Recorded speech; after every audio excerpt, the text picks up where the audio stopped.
Welcome to the Lighter Side of the Spectrum, a podcast where we explore how to find joy, connection, and growth while navigating the challenges of parenting kids and teens on the autism spectrum. Remember that inclusion and hope are key to making life better for everyone, and that even in the most challenging moments, there's always a lighter side. Now here's your host, David Kaufer. Welcome to another episode of the Lighter Side of the Spectrum. I'm your host, David Kaufer, and I'm so glad you're here with us today.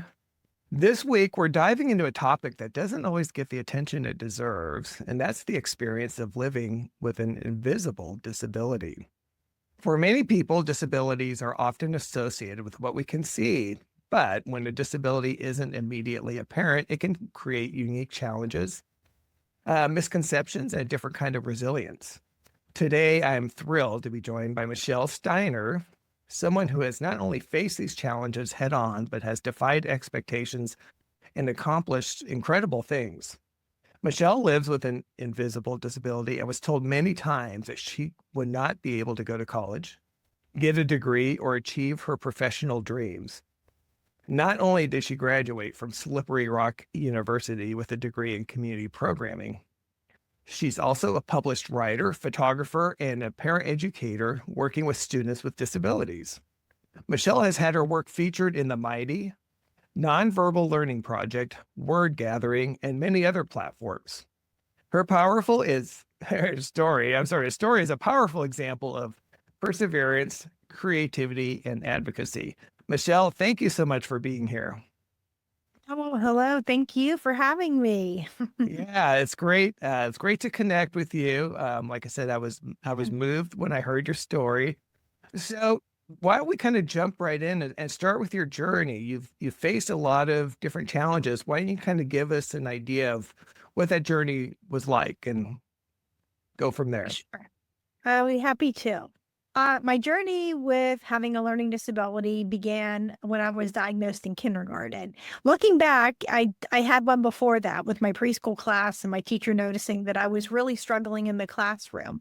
But I was my parents' first child, so they decided, okay, well, she's going to go to kindergarten. And when I was there, I was really struggling in the classroom. I had a difficult time with counting, tying my shoes. Anything math related was really hard. Dot-to-dot pages were difficult too. I can remember getting a page and completing it and thinking, okay, I did a great job, and I got it back and it wasn't done right. So definitely a lot of spatial relation skills too that he started to notice. And my teacher was really wise in picking up on a lot of that and recommended that I get tested for having a learning disability. And sure enough, I do indeed have one. They didn't give it a specific name at that point. They didn't call it dyscalculia. Most people were familiar with dyslexia and other reading-based disabilities, but the people who evaluated me knew that something was going on with that. And they did, however, they knew I was not going to be a mathematician by the time I was 5 or 6. So that was pretty clear. But yeah. I was just going to say, so dyscalculia was... Talk about that a little. So you said that wasn't officially diagnosed, but is that something you suspect, like looking back now, that you feel? And tell our audience what that is, because I have a feeling a lot of people don't. Like I said, people know about dyslexia. Sure. Dyscalculia is a math learning disability. And I don't see numbers backwards, but I have a hard time with understanding how numbers work. I sometimes have a hard time with recalling the steps and when I complete a math problem. I cannot read the face of a clock, which... Oh, interesting. I can see the numbers. I can see the handle. I can see the lines, but it's really difficult for me to be able to comprehend beyond that. So I use a digital watch. And for years, they would try to get me to be able to learn how to tell time. And I could do it to the hour, but anything beyond that was really hard. It can be hard when I'm using a ruler. It doesn't make a whole lot of sense to me. And I even confuse directional concepts, such as east, south, west. I mean, that is really difficult. And I confuse my right from my left. And I mean, it all kind of makes sense, like, right? These all kind of tied together. Right, exactly. And a lot of these things really made a lot of sense why driving wasn't possible for me. I know there are people that have disabilities that are able to drive and they're great drivers, but that just was one of the things we were definitely on the lookout. And there was another thing they didn't find out until I was older. I have limited hand dexterity in both of my hands. And that also made the light bulb go off. That's why my handwriting was so bad. That's why things would fall out of my hands. And at that point, when I was initially diagnosed, there was so much we didn't really understand about that. We didn't know when I was 5 or 6, other than I couldn't do math, how that was going to look for the rest of my life. But I was really blessed to have a great set of parents who advocated for me and really supported. Yeah, that was the big thing, because they explained to me that I had a learning disability and in my brain, I just simply learned differently. And compared to the information my peers were telling me, it was helpful to know that's just simply how it was. Now, it took me a long time before it started to settle in that I thought I viewed myself as smart and capable. But just hearing those words, that was just the start of a lot of things in my life of being successful. After my kindergarten diagnosis, I had to repeat kindergarten the following year in a different school in our district. It still was a public school. They recommended doing that, and it actually really worked out well. I was away from a lot of our neighborhood kids at that age, and for me, that worked great. Kind of a fresh start in a way for you. A fresh start. I mean, at least for the first 5 years, because that's how our elementary schools were broken up. Oh, okay. And it gave me a little bit of a fresh start with that. And I started to be able to, I was in a lot of all learning support classes in the beginning. Okay. I can remember, right. I did have a first grade room where I went for a homeroom, and then I had lunch with them. And then I went to learning support in the morning, and then kindergarten in the afternoon. And it was funny because I had the poor photographer on picture day. I had a picture in first grade and kindergarten. And that really confused a lot of the kids on what grade I was really in at that age. And I can just remember at the very beginning, it was really difficult for me. I was really frustrated. I just wanted to learn like everybody else. And that was hard. And I went to a very small school district where I really didn't fit in with anybody. Sure. And I mean, I couldn't blend in. It stuck out that I went to learning support. But luckily, I was able to be placed in some regular ed classes because I could read very well at that age, and they could tell that I loved to do that. And I was in regular ed science and social studies, and I had accommodations of having the test read aloud to me and extended test time. And that's great. I mean, it sounds like you had a lot of accommodations that I would say aren't typical, particularly, I'll say, back in the day a little bit, right? I mean, right. And that's where I was really fortunate, because this was just back when they had legislation saying that people, you had to have students with disabilities going into a public school. They had to be able to provide a lot of that. So I was indeed fortunate to have the services, and also to have the staff that could recognize what I could do. Right. And one of the things that also helped me was my parents, they knew that I loved to read and write. And my dad found a story that I wrote whenever I was in second or third grade about a dinosaur. And he said, wow, this is really good. And I just thought, wow, there's something I am good at, because I didn't think I was good at anything. And I didn't think my life was ever going to work out for me because of having the disability. And it just was really difficult. But once I started the reading and the writing, that really helped me to have my own little world. And it also helped me later in my life. As I went throughout school, I did a lot better academically. I was in all regular ed classes except for math in a resource room. And socially, it got a lot harder for me. I can remember a lot of the peer groups became more defined, and I just didn't fit in with any of them. So I took matters into my own hands. I found a group outside of our school district that was a faith-based art group, and I participated in their newsletter and other activities, and I started to find acceptance with other peers because I had that fresh start. Nobody knew me. Right. And and after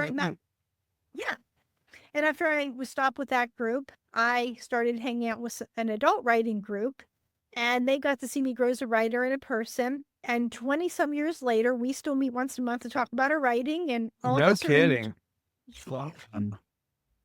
So that was really amazing. And then the real issue became, well, what am I going to do after school? I knew that I wanted to go to college, but I was also aware that there was going to be some challenges that came, especially with the math.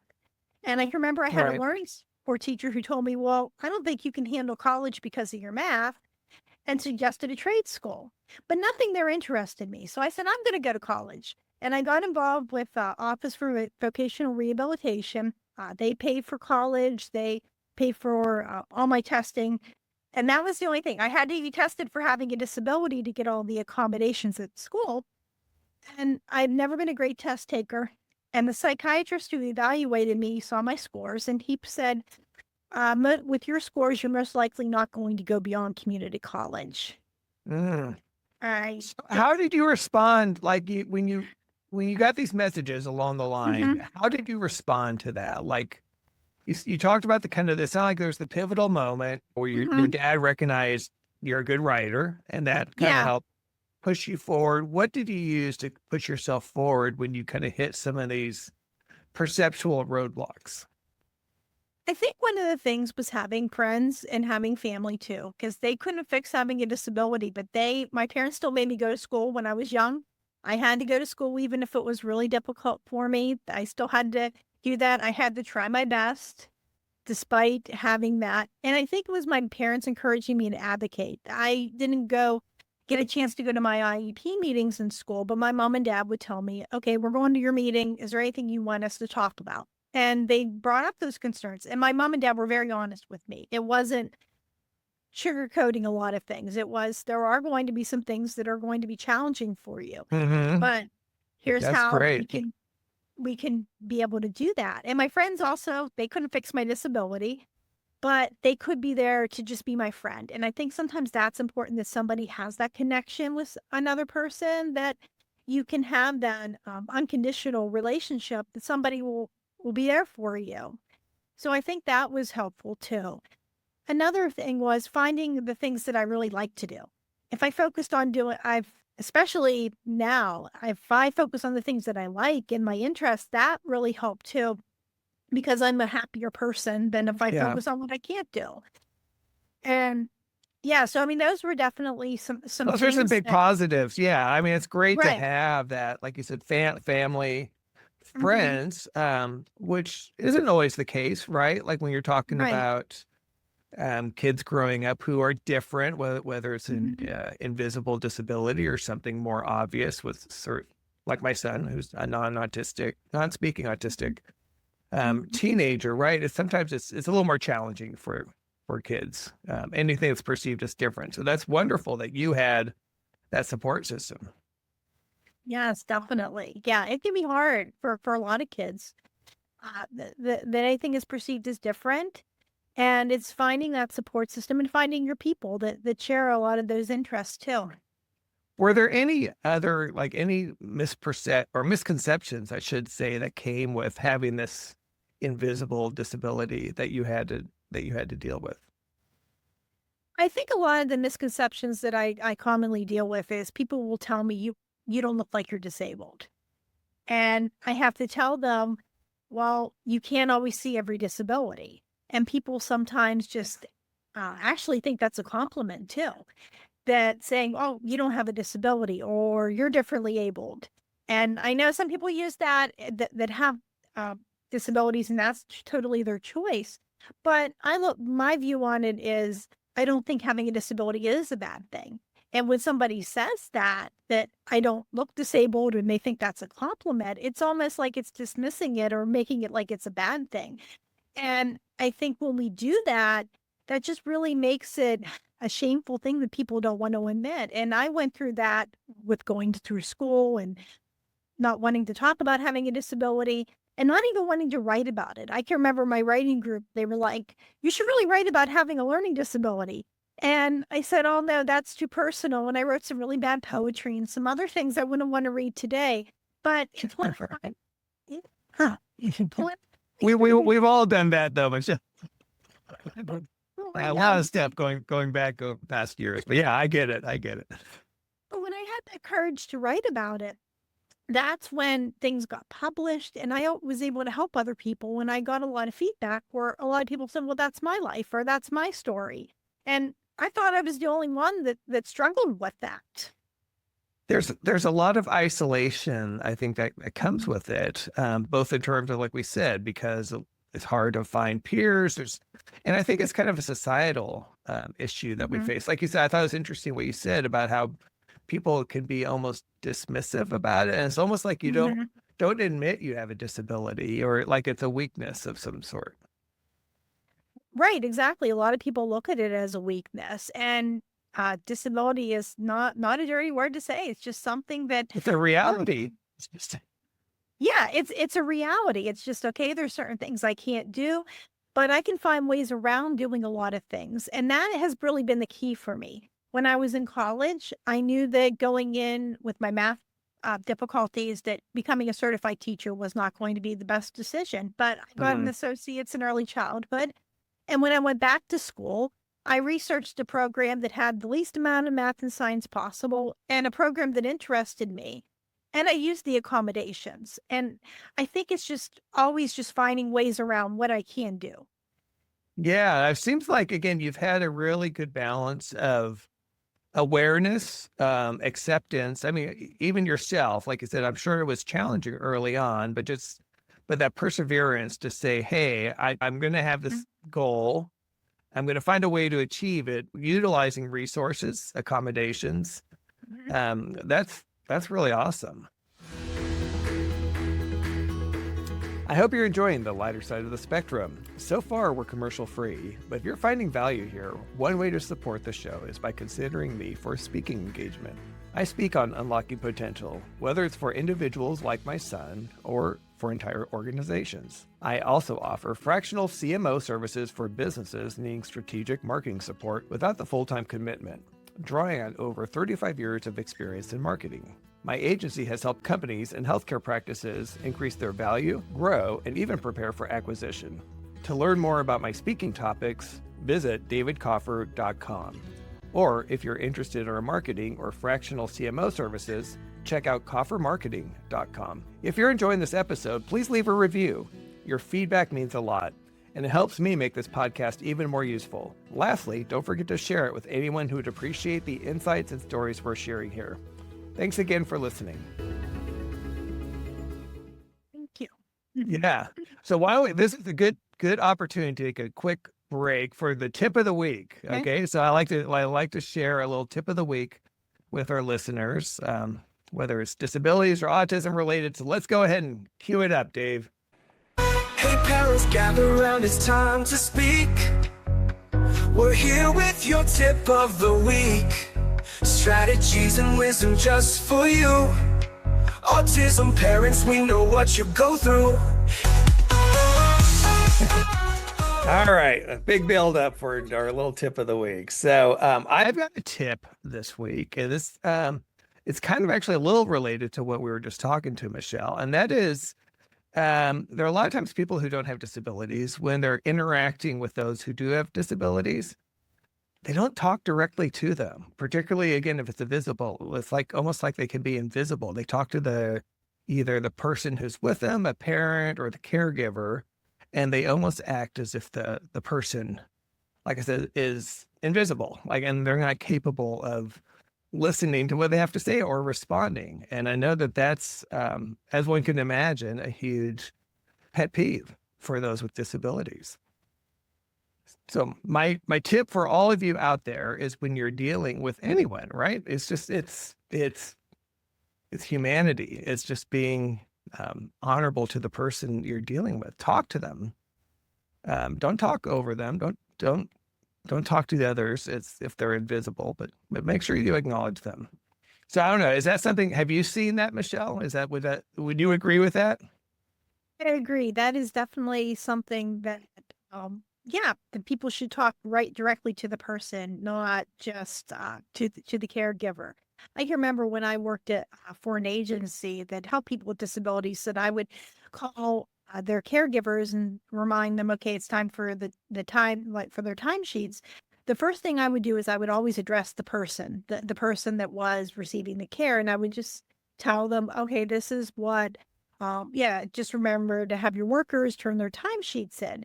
And I can remember one of the guys that worked for us also was somebody who received care. And he stopped, I called him that day to talk to him, and he stopped by my cubicle and said, thank you so much. This is what we're trying to train other people to do, is to be able to talk directly to the person, not my caregiver. That's awesome. Well done. Well done. That's good. Others can learn from that. So actually, again, and that's a nice segue to talk about. I'm curious about your work as a paraeducator. And I would imagine, again, that your personal experience has to really be beneficial in terms of how you deal with students and what you've learned and how you try to apply that. Yes, definitely. I worked this year with seventh graders as a paraeducator. And a lot of it is what I hear is how I was like when I was in seventh grade. Not all of it, but a lot. I hear a lot of similar Sure. things. I hate having my disability. I wish I didn't have to go to this room, because a lot of our kids, they feel really ashamed and embarrassed. And some of the other staff might say, oh, it's not a big deal. Nobody knows that you go there. But I understand what that is like, because the other students do know that they go there, and and sometimes I can understand the stigma that surrounds that. So I can go to them and I can say, it's not a bad thing to have a disability. It's not a bad thing to have an individual education plan. These are things that can help you. And I also really encourage a lot of my students to advocate for themselves.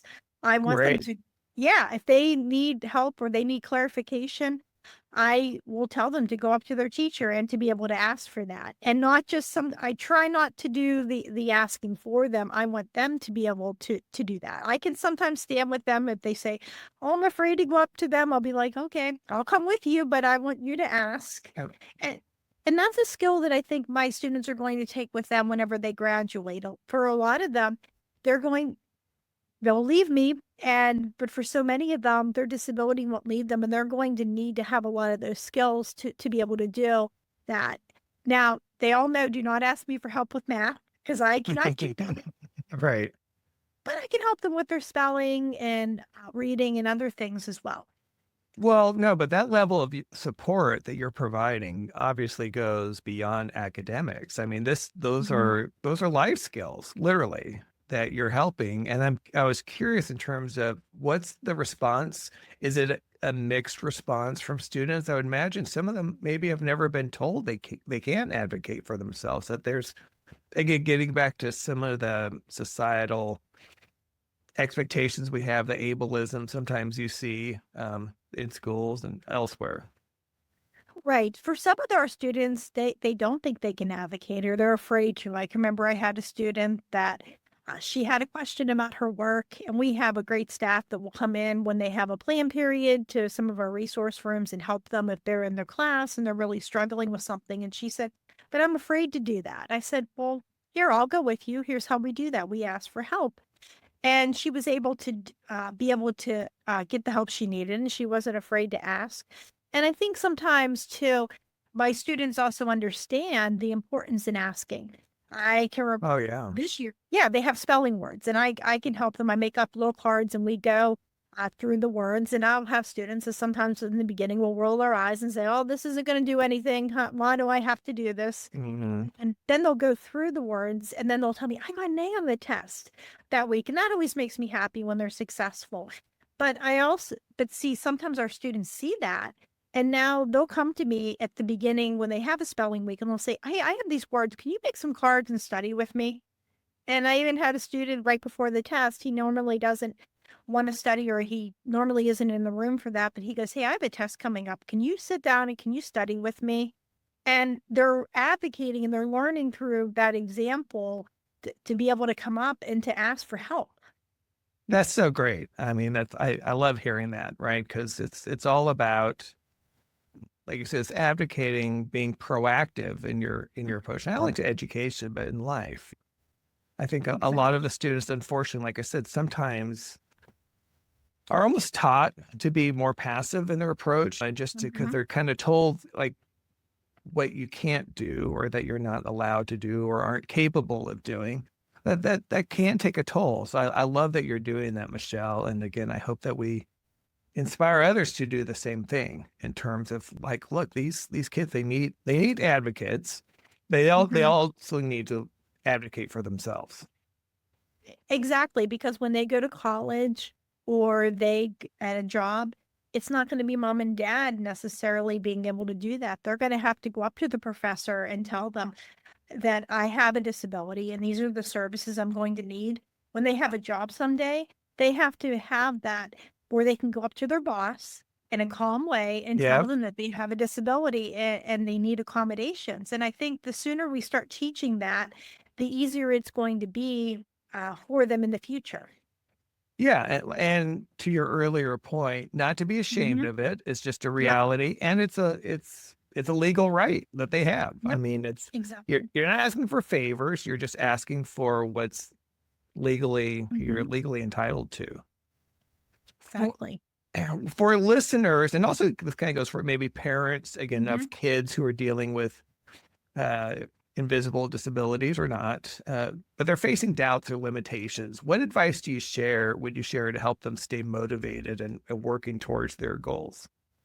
One of the things that I would tell them is to focus on what your child can do and what they love to do, because that'll be something they can be motivated to be able to do. If there's something that they really like to do and they're good at, and try to use that rather than as a starting point. My parents knew that I loved to write. They knew that I loved to read. So they encouraged me to do that and to find resources and groups outside of that. They also knew that I wanted to work with students or children in some capacity. So we encouraged to look into programs that had early childhood. And I think if you can just build upon that, that really helps. I know another thing that I love to do as an adult is I love to take pictures as well. And I'm not able to drive because of my disability. And when I have a great support system who can take me places, but when I don't have a ride, I get a chance to go out and literally stop and smell the roses. And I take pictures of flowers and other things in nature along the way with my walks. And I just think to myself, if I was all sad and upset that I didn't drive, there were so many shots that I would miss. And I think that's with parents with kids that have autism and other disabilities, is to be in that moment of finding the good in the situation, finding something in their child that they do and they do well, and acknowledge that. Yeah, that's great. That's great advice. And there's so much good that does come out of it. Like you said, there's the adage, stop and smell the roses. You get a different, unique perspective that others don't necessarily get, again, if you're a parent of a neurotypical kid. All right, so now it's time. We're going to do another segment. This is Autism Fact or Fiction. And so what I'm going to do is I'm going to throw out a statement related to autism and specifically, and then you get to tell me if you think it's true or not. Okay, let's see. Let's see how you do. Okay. Get QuickTime ready, and here we go. This is Autism Fact or Fiction. We're breaking down what's real, what's rumor, and what might surprise you. Let's go. Okay, boom. All right. All autistic individuals have savant skills like extraordinary memory or mathematical abilities. Would you say that's fact or fiction? Yeah, that would be fiction, because not everybody that has autism is a math genius or a math savant or can play music really well. Everybody is different with that. Some people are really good with that, and other people, that's not something that they can do. Yeah, you're spot on, right? I mean, everyone, like you said, has strengths and weaknesses. You do certainly find, I think it's a higher percentage of savant skills among those who are on the spectrum. There's some pretty remarkable skills out there, but the expectation is that they all have it. Definitely is false. It's not the whole population. Well, Michelle, thank you so much for sharing your story and insights today. Your resilience and dedication to advocacy is really inspiring. Is there anything else you wanted to share? Anything about your writing or photography, where people can find that online? Anything you want to talk about there before we head out for the day?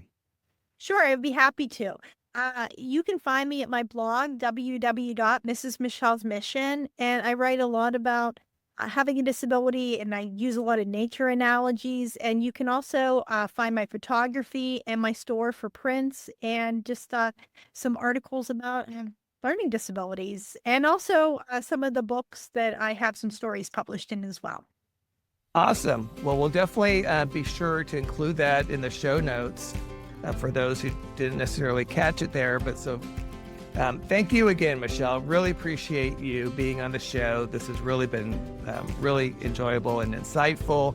And thank you to all the listeners who joined us again on the lighter side of the spectrum. Don't forget to like, share, and subscribe, and we will catch you next time.